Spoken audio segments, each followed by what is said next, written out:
Muy buenas noches a todos. Para mí es un privilegio dirigirme a cada uno de ustedes por su espacio de la tertulia jurídica de NJCP, Servicios Legales. Denme un segundito, disculpen.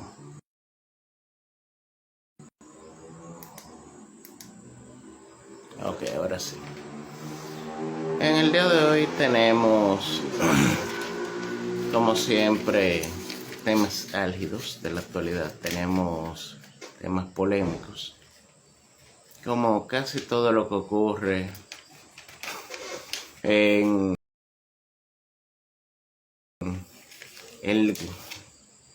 la sociedad dominicana. Tenemos el tema de la deuda externa, que hace mucho alguien bautizó como deuda eterna. Yo voy a hablar un poquito sobre mi parecer, sobre un número que salió en el periódico. Y realmente, hasta qué punto dicho nivel de deuda es manejable o no. Y qué factores deben tomarse en cuenta para dilucidar si es manejable o no. Yo creo que en los últimos años, los dominicanos le hemos dado material a cualquier buen escritor, sea nativo o de fuera, para que le venda a Netflix una de las mejores series, yo creo, de la próxima década. Tendría elementos de drama, comedia, tendría humor negro, tendría apariciones cuasi místicas o sobrenaturales. Habría obviamente su miseria y su farsa, que es el caso de la familia Rosario. Y realmente eso es parte de lo que vamos a hablar hoy, porque fue sometido el famoso abogado Johnny Portorreal. Por cierto, nada que ver conmigo, por amor a Dios. Clases presenciales o no. Ese es un tema que yo sé que aquí mismo se ha debatido varias veces, pero yo voy a dar dos puntos de vista. Yo, viéndolo como un funcionario público, porque en medida más que nada yo lo que he sabido es trabajar para el Estado. Y la otra, como profesor. Yo he tenido el privilegio de ser profesor universitario desde hace casi 7 años. Entonces creo que puedo hablar con un poco de autoridad sobre ese tema y lo que significa para los profesores. Entonces trataremos esas dos vertientes. No pretendo de ninguna manera establecer una verdad absoluta, porque no la hay, ni la va a haber, pero al menos mi criterio, que espero que sea lo más objetivo posible. Y hablaremos también sobre el pacto fiscal y algunos sectores que deben ser protegidos en el marco de dicho pacto fiscal. Como vemos, todos estos temas están involucrados en este mare magnum, este caos que ha sido la pandemia. El mundo se ha revolucionado, yo creo que para peor, desde marzo del 2020 a la fecha. Digo marzo del 2020 porque fue cuando entramos en cuarentena, aunque sabemos que partes del mundo, Europa, Asia, Estados Unidos, desde enero del 2020 están batallando con esto. Y los primeros casos se habla de que fueron en noviembre o en diciembre del 2019. Bueno, antes de empezar los temas, deseo saludar a quienes tan amablemente me acompañan. Y bueno, vamos al asunto. El primer tema salió a relucir por distintos medios escritos, digitales, que en el último año fue básicamente el año de la pandemia, porque si recordamos, la primera medida en sí, el primer cierre formal, fue después de las elecciones congresuales de marzo, o sea, como el 16, 17 de marzo aproximadamente. Entre todo el 2020, a partir de la segunda quincena de marzo, estuvimos presos. Entonces, en ese periodo el gobierno, para cubrir todos los planes existenciales, se endeudó sobremanera el que estaba y los primeros meses del que está. La deuda acaba de llegar a un tope histórico de un 70.5% del PIB. El que lo escuche sí puede asombrarse, puede decir que es una locura. Miren, ese número no puede ser tomado en frío.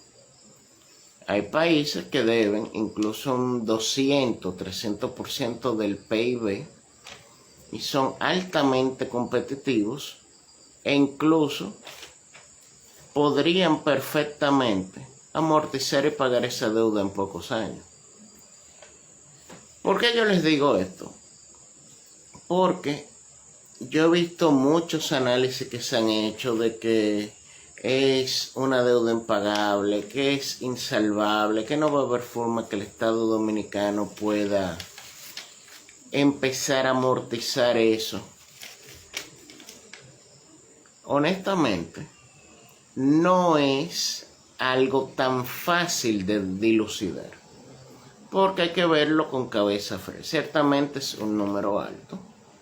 Estamos hablando que de cada 10 pesos, aproximadamente 7 y medio están comprometidos. Pero ese no es el detalle en lo absoluto. El detalle está realmente en el asunto de que habría que ver la calidad del gasto y qué tanto ese gasto retorna en forma de inversión. No es lo mismo tú gastar para tú hacer industrias, para tú incentivar el comercio, para tú, en fin, crear riquezas, que tomar dinero por tomarlo, muchas veces tapando boquetes con más deuda, o sea, tapando deuda vieja con deuda nueva. Acuérdense que las deudas tienen el odioso asunto de que se pagan. Entonces, en sí, ¿es un número preocupante? Sí, pero no es algo manejable. El Estado Dominicano todavía, a pesar de la pandemia, tiene una de las economías más sólidas del Caribe.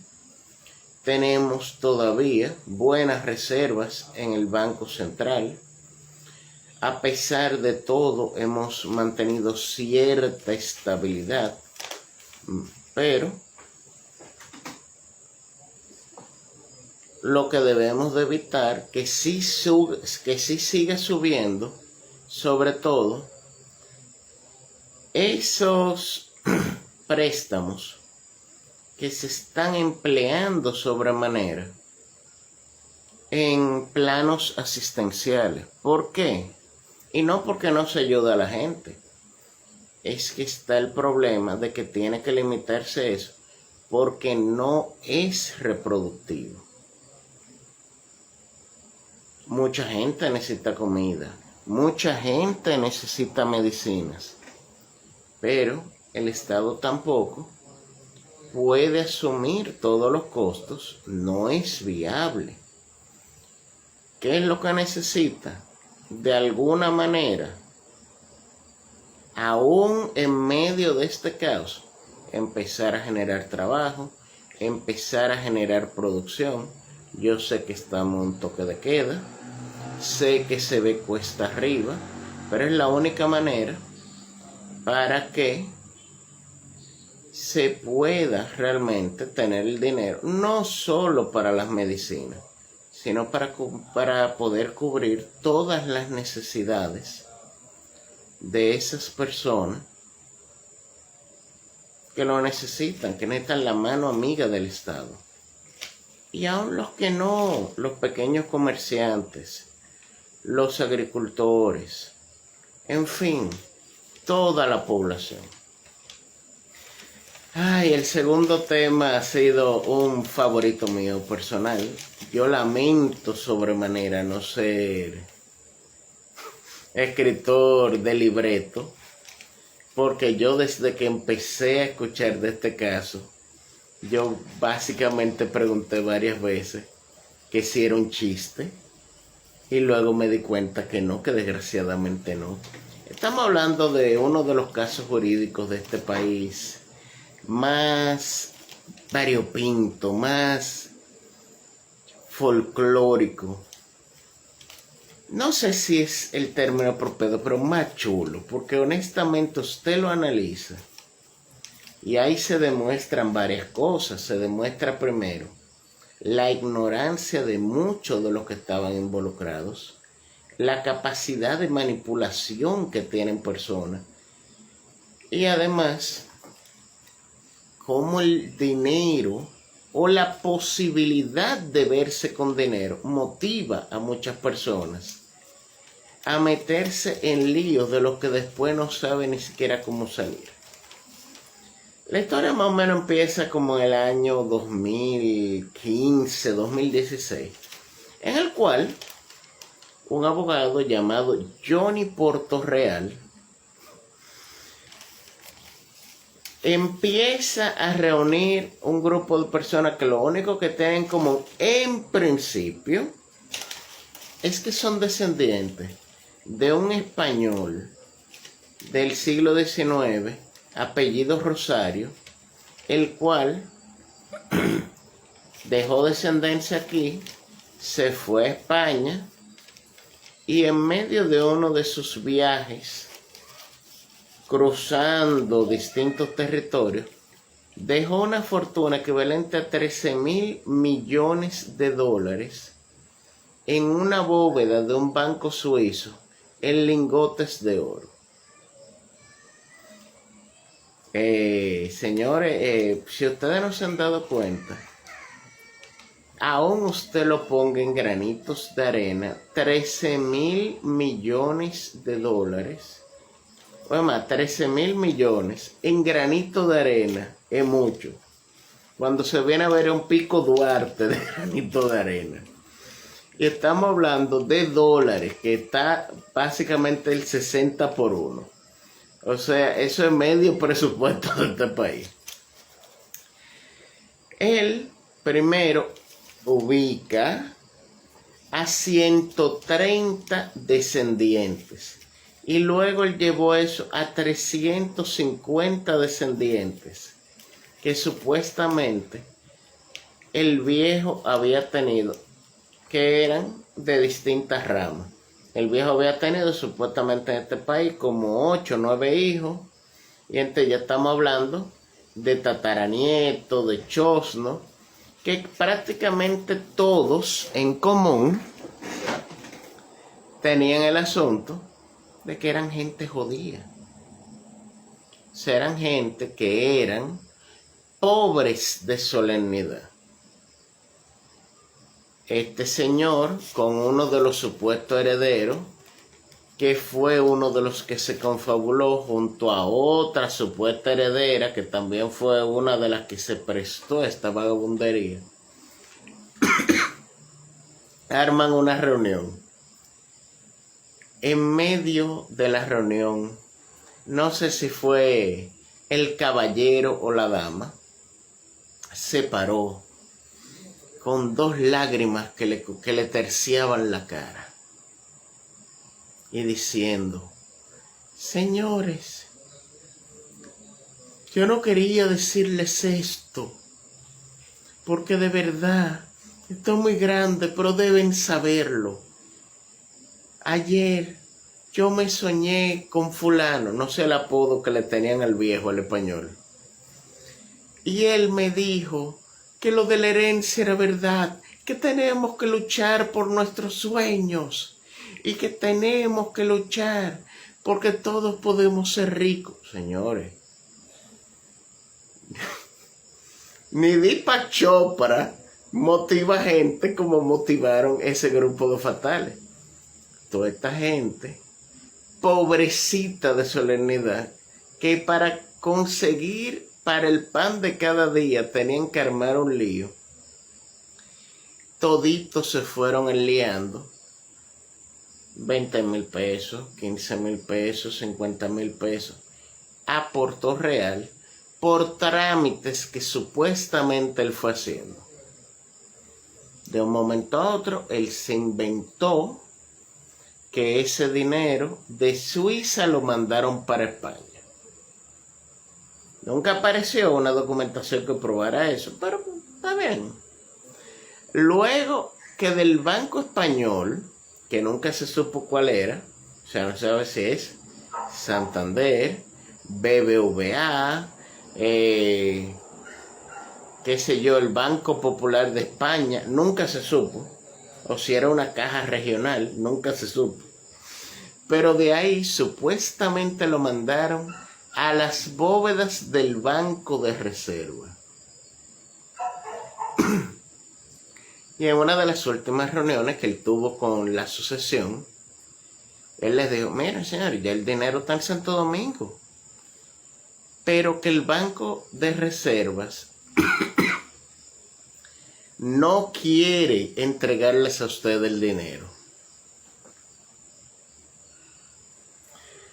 Señores, yo no sé si ustedes se acuerdan, pero era prácticamente toda la semana un piquete frente a la oficina principal del Banco de Reserva. Y tú veías a estos infelices en que iban viejas sin dientes, hombre cayéndose, que si pesaban 5 libras juntos con tu ropa era mucho. Muchachito, hasta con el moquillo aquí, que esa gente que se le notaba la necesidad, la pobreza. Con letrero aquí, entréguenos el dinero, entréguenos lo nuestro. Ladrones, se están robando los cuartos. Señores, finalmente uno de los herederos empezó a tirar números. Y entre ellos y el Ministerio Público, finalmente se querellaron en contra de Johnny Puerto Real.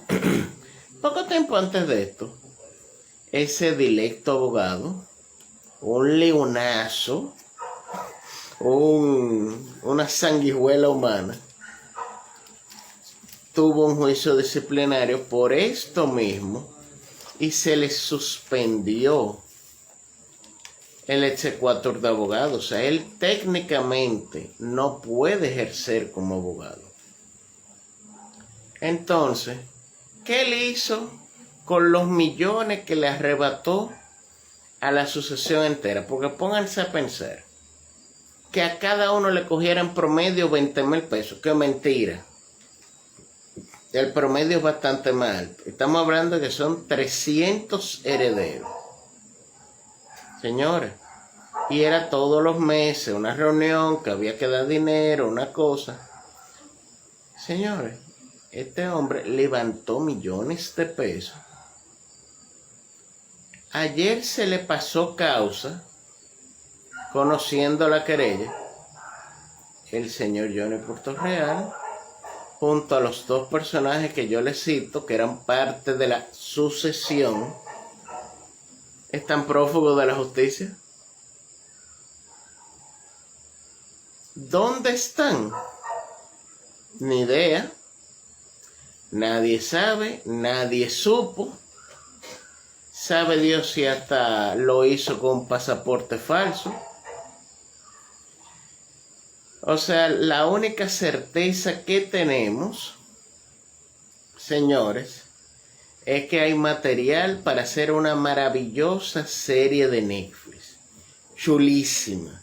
Que tendría, como yo les dije al inicio, elementos de comedia, de tragedia, de humor negro, de aspectos hasta sobrenaturales con lo de el supuesto sueño y la aparición del don fulano. Y ahí uno vería la capacidad de manipulación que tienen muchos personajes que pululan en la vida diaria del dominicano. Hace mucho yo aprendí un dicho, que con esto ya quiero cerrar ese tema, de que todos los días sale no voy a decir la palabra con P, pero vamos a usar una más cubana y más suave, un guanajo a la calle. Uno debe tratar de no ser ese guanajo. Lamentablemente, esos 350 herederos, tanto por su ignorancia, como por la posibilidad que vieron de ser ricos, o sea, por una mezcla de ignorancia y ambición, fueron tontos útiles. Y este tema nos enseña a todos a no ser tontos útiles. Cuando nos digan una cosa así, hay que analizarlo demasiado bien. Entonces, otro tema, clases presenciales. Yo voy a dar dos visiones del asunto. Primero, como funcionario del Estado, pues eso es lo que yo he sabido ser. Y aparte, mi segunda pasión, que es la enseñanza, pues yo, como les dije, tengo prácticamente 7 años dando clases en una universidad. Primero que todo, ahora mismo no es viable. Yo creo que todos estamos conscientes de una manera u otra que hay un rebrote masivo de COVID entre no contagiados, gente que tiene una sola vacuna, incluso a gente que ya tenían las 2 vacunas, le ha dado. En el Gran Santo Domingo no hay una cama disponible. Y hay una realidad, clases presenciales que presumen una incubadora maravillosa. ¿Por qué? Tú tienes 15 niños, 20 niños, 30 niños en un aula. Uno solo que empiece a estornudar o a esputar, o sea, a escupir. Todo eso se queda en el ambiente. Y entonces ahí lo que se da es un factor exponencial. Cuando se viene a ver al día siguiente, en vez de 1 son 7. Al día siguiente, en vez de 7, son 12. Al día siguiente son 20. Después, el grupo entero. Y hay un asunto, esos niños no viven solos. Ellos no salieron de Marte, aterrizaron, cogieron clase y se fueron. Ellos tienen una familia, tienen un papá, tienen una mamá, lo más probable es que tengan hermanos o hermanas, mayores, menores o lo de menos. Entonces, eso va a aumentar la proliferación del COVID. Ahora vamos, señores, con el otro lado. Yo mismo, se los reconozco, soy de los que añoraba las clases presenciales. En el último año y medio, y se los dice un profesor de la Facultad de Derecho de la UNFU, yo siento que los muchachos no han aprendido nada, ni van a aprender. Yo tengo muchachos que van a ser futuros abogados, que no saben qué es derecho, que no saben lo que es una ley. Peor,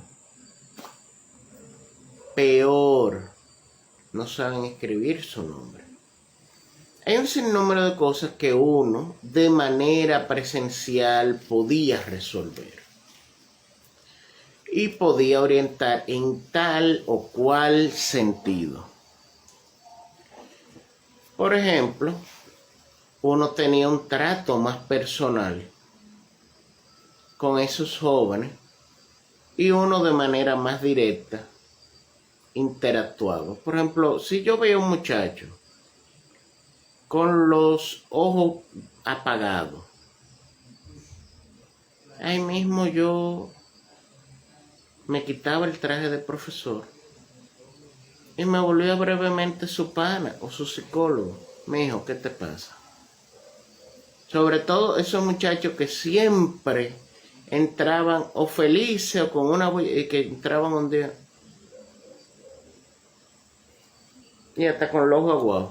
¿Qué te pasa? No, profe, no quiero hablar. ¿Qué te pasa? Y ahí se desahogaban y ahí hasta te cogían más confianza y se fajaban a estudiar. Señores, lo primero es, este es un sistema demasiado laxo. Este es un sistema que no está diseñado para formar buenos profesionales, el que tenemos ahora mismo virtual. Uno, no se le puede exigir a los benditos muchachos que prendan las cámaras. ¿Por qué? Porque simplemente no sabemos si tienen cámaras, si no tienen cámaras, o si están en condiciones, no quiere que lo vean. O sea, hasta en eso usted tiene que pensar. Si usted pregunta algo, es posible que le responda uno o ninguno. Y usted tampoco puede presionar mucho, porque entonces puede entender que es acoso. Otra cosa, yo mismo estoy consciente como profesor que entre los mismos estudiantes se hacen plagio. Se pasan las respuestas de cualquier practiquita, de cualquier examen. Y entonces, así me dicen que se va a formar un profesional. Al menos un profesional de valía. Yo espero de corazón que esto termine pronto. No solo para que la sociedad en su conjunto mejore y crezca económicamente y en todos los sentidos. Señores, es que estamos tirando a la calle profesionales que no tienen la más mínima base para ejercer. Hay abogados ahí que, de los que se han graduado, que son muy buenos, pero hay otros, un 50% fácilmente, que no tienen nada en la bola. Y no es por culpa de ellos, no es por culpa de los centros de formación. Porque muchas de las universidades han hecho un esfuerzo valioso por acomodar sus pensum, por crear las plataformas digitales, por acondicionar, en fin, todo, para que todo fluyera. Pero es que este sistema, señores, y todo aquel que ha cogido un curso virtual lo sabe, dependía de uno,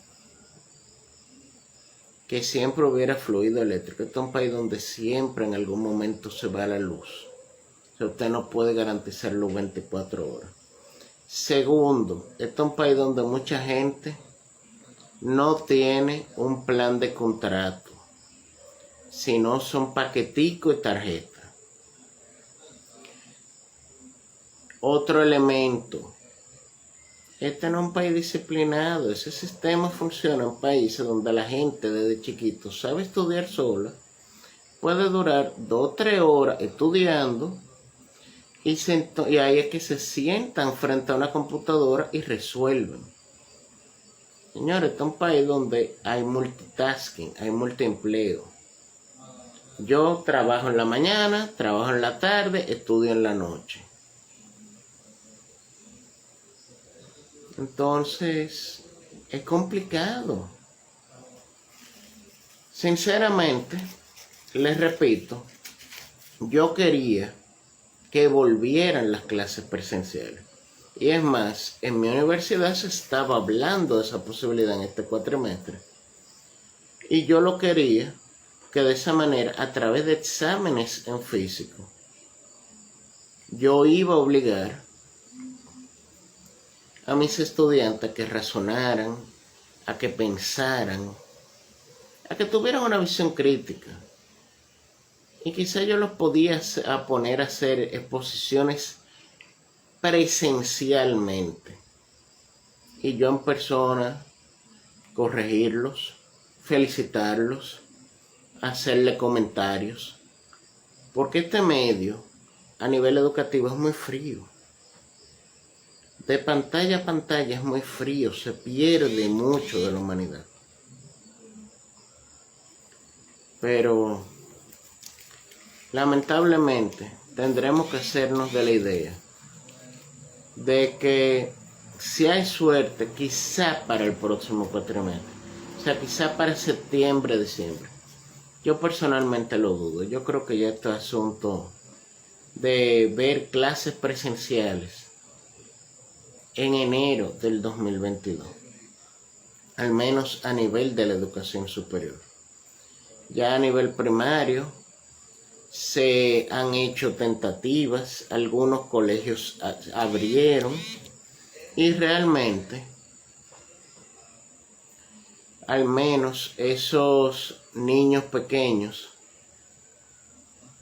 tuvieron la dicha de ver sus compañeritos en físico, de volver a las aulas, se salieron del encierro. Entonces, de verdad, esperemos de que esta pesadilla que ha sido la pandemia termine pronto. Pacto fiscal y sectores que deben beneficiarse. Yo creo que todos sabemos lo que ha pasado, no solo en este país, sino en América Latina entera. El primer tema estuvo vinculado a esto. Todos los gobiernos de América Latina, sin excepción, han aumentado su nivel de deuda a niveles escandalosos. Hay algunos que han tratado de hacer algunos correctivos, pero en términos reales no ha sido viable porque en la mayor parte de los casos se ha durado aproximadamente año y medio sin producir debidamente. Si tomamos en cuenta el caso dominicano, básicamente lo que tenemos en producción son como 6 meses, 6, 7 meses.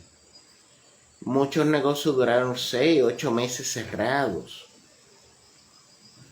O sea que fue básicamente para noviembre, diciembre que abrieron.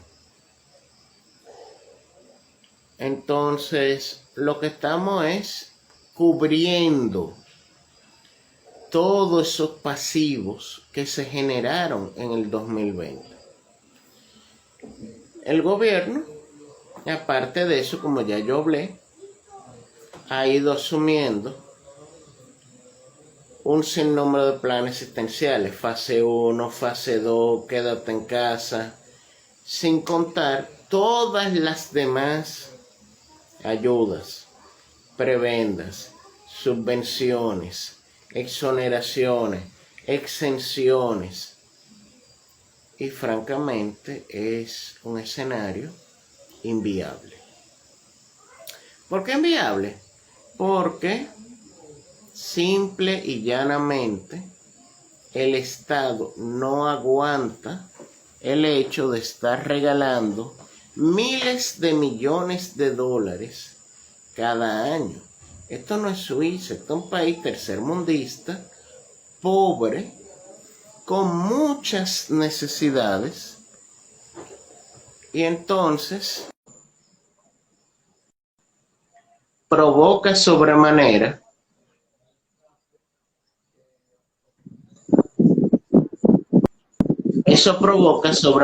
un sinnúmero de problemas. En Colombia, nosotros sabemos muy bien qué fue lo que pasó. se le dijo a un público, se le dijo a una población como la que está, como nuestro caso, o sea, gente pobre o gente clase media, pero descapitalizada, por 6, 7, 8, 10 meses trancada, que el gobierno va a ajustar impuestos. Y no solo ajustar impuestos. Ajustar impuestos puede ser para abajo. No, aumentar el IVA, aumentar el impuesto sobre la renta. Y la gente prendió en candela todo lo que pudo del gobierno. Gracias del dominicano no ha llegado a ese tipo de situación, pero ciertamente tenemos que advertir varias cosas. Primero, ciertamente hay un desbalance terrible en el nivel de deuda y en la balanza de pago. Hay un descuadre y su madre. Se han tomado algunas medidas, pero realmente tú no puedes poner una curita donde hay una hemorragia. Eso francamente no funciona. No funciona. Si a mí me dan un machetazo y me estoy desangrando, no me pueden poner una curita, eso a mí no me sirve para nada. Yo lo que necesito es una operación. Entonces viene la operación. Lo primero es que se tiene que hacer, como bien dijo el presidente, un pacto fiscal. Lo único que en sí, yo no sé hasta qué punto yo estoy de acuerdo, es que él dijo que en principio el pacto fiscal se va a concertar con el sector turismo. Y aparte que no me gustó de eso, es que él dijo básicamente solamente con ese sector. Yo espero que se agreguen otros porque son muchas las industrias que de una manera u otra reciben apoyos fiscales de parte de los gobiernos. Primero que todo, eso del barrilito eléctrico, eso de tirar toneles de dinero a un barril sin fondo, eso hay que reducirlo.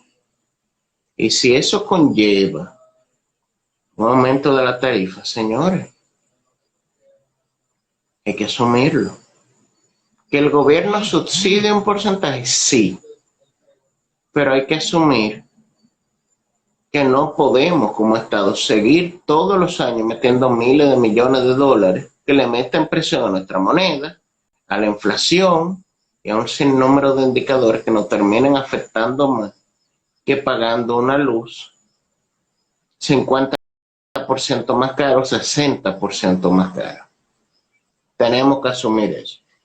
Otra cosa, señores, ¿cómo va a ser de verdad que en este país hayan tantas exoneraciones y tantas exenciones fiscales? Eso es inviable. Señores, yo entiendo que hayan facilidades fiscales para todo lo que es zona franca. Yo entiendo que haya facilidades fiscales para energías renovables, porque ese es el futuro de la humanidad. Yo entiendo que para los hoteles. Pero aquí hay sectores que están consolidados que no deberían tener ningún tipo de exoneración. Señores, exenciones. ¿Cuánta gente, incluso a nivel particular, no tiene exenciones y exoneraciones? Es una locura. Aquí no debería haber ningún tipo de exoneración. Eso de que los legisladores de este país tengan derecho a 2 vehículos exonerados, con esa parte yo no tengo problema, pero hay que limitarle el valor. Un legislador no necesita un Bugatti, un legislador no necesita un Mercedes del año o un Lamborghini, son carros bellísimos. Ojalá yo tener cualquiera de esos, pero no. Señor, ¿qué es lo que se necesita siendo racional? Un vehículo que te lleve de un lado A a un lado B. No es que lo vamos a montar en un C70 o en un 115. No es eso. Pero señor, un carro o una jipeta que no consuma tanto y se vea bien. Y aparecen vehículos no tan caros que cumplen ese cometido. Señor, ¿a cuánta gente se le tiene que quitar que no paguen la gasolina? ¿A cuánta gente hay que exonerarle o subsidiarle que pasaje y un sinnúmero de servicios? No, es una locura. Entonces, cuando esto baje, porque eventualmente tendremos que aprender a vivir con el COVID, a lo que nos va a tocar es abocarnos a eso, porque esa va a ser una de las patas para reconstruir este país. ¿Qué es lo primero que yo planteo? Uno, el sistema dominicano es injusto y tiende a empobrecer. Es injusto porque no se basa en impuestos sobre las rentas, sino en ITEVI. El ITEVI lo pagamos todos en la misma proporción. Gana usted 5 pesos o 5 millones. Y si tú lo calculas, para alguien que gana 5 pesos, la afectación de pagar ese 18 es mucho mayor que el que gana 5 millones. El que paga 5 millones se le va a importar porque para él o para ella no va a ser significativo. Mientras que para el de 5 es una puñalada mortal a su economía y a su planificación. El impuesto sobre la renta es más justo por la sencillísima razón de que se basa en la renta, o sea, en la ganancia que usted reciba en un año fiscal determinado, sea por alquileres, sea por sueldo, sea cualquier ingreso que usted perciba. Usted ganó 0, va a tributar sobre 0. Usted ganó 5, va a tributar sobre 5. Usted ganó 1 millón, te va a tributar sobre 1 millón. Y cada categoría es distinta. Y es más justo. Y el Estado consigue más dinero. Ese es el primer punto que yo, honestamente, quiero plantear para un potencial pacto fiscal. Lo segundo, ya yo lo acabo de decir, que es reducir los privilegios fiscales. Tercero, señores, responsabilidad social empresarial, que eso es algo de lo que se ha hablado mucho en esta tertulia. Si usted le dice ahora mismo al Banco Popular, a León Jiménez, a Pepín Corripio y a las 50 grandes familias de este país, nosotros le vamos a rebajar a ustedes un 20% del impuesto sobre la renta. Si ustedes me apadrinan 5 escuelas y 10 liceos en tal área. Señores, van a poner esos colegios, esos liceos que van a aparecer de verdad como si fueran tacitas de porcelana que van a dar gusto. Y le sirve también para relaciones públicas. Otra cosa, señores, nosotros no necesitamos tanto impuesto. Una tasa única de ITEVE, no necesitamos 5 tipos de ITEVE. Y mientras más bajito mejor, porque eso va a incentivar el consumo. O sea, que la gente quiera gastar, que la gente quiera comprar.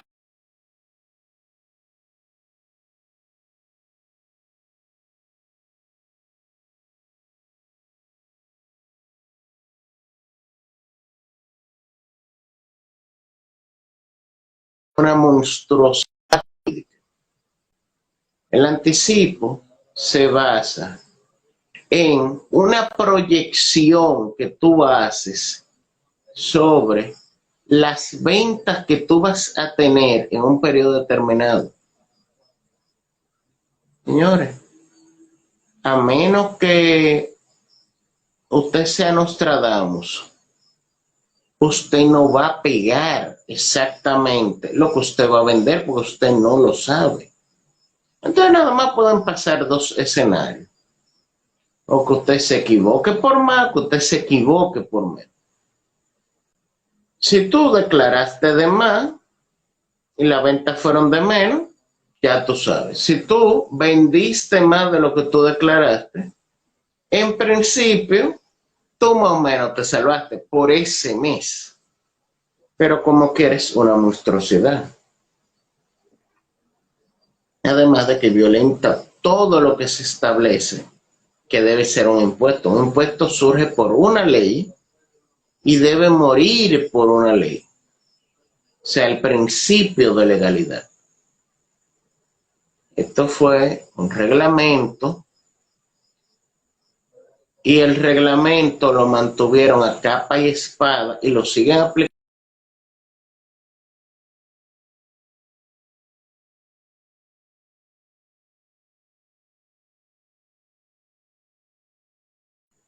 En fin, señores, no en este año, que este es un año convulso, en que van a pasar todavía muchas cosas y trataremos de salir más o menos ileso de esta pandemia, que ha sido tan costoso en energía, en ánimo, en dinero, en fuerzas, en esperanza, con el fin de que en el 2022 reemprendamos el viaje al crecimiento como país. Eso es lo que perseguimos. Con suerte, como yo les digo, en el 2022 podremos reorganizar esto y tendremos un pacto eléctrico, un pacto fiscal. Hay que hablar de un pacto social, o sea, de qué manera se van a articular políticas públicas de interés social, cuáles son los sectores representativos de la sociedad. Y todo eso no pueden decidirlo 3 funcionarios, por talentosos que sean, en un aire acondicionado en una oficina. Eso es con vistas públicas, para que todo aquel que quiera opinar, opine. Y, señores, hasta aquí los temas de la tertulia jurídica. Honestamente, me siento muy agradecido de todos los que se conectaron.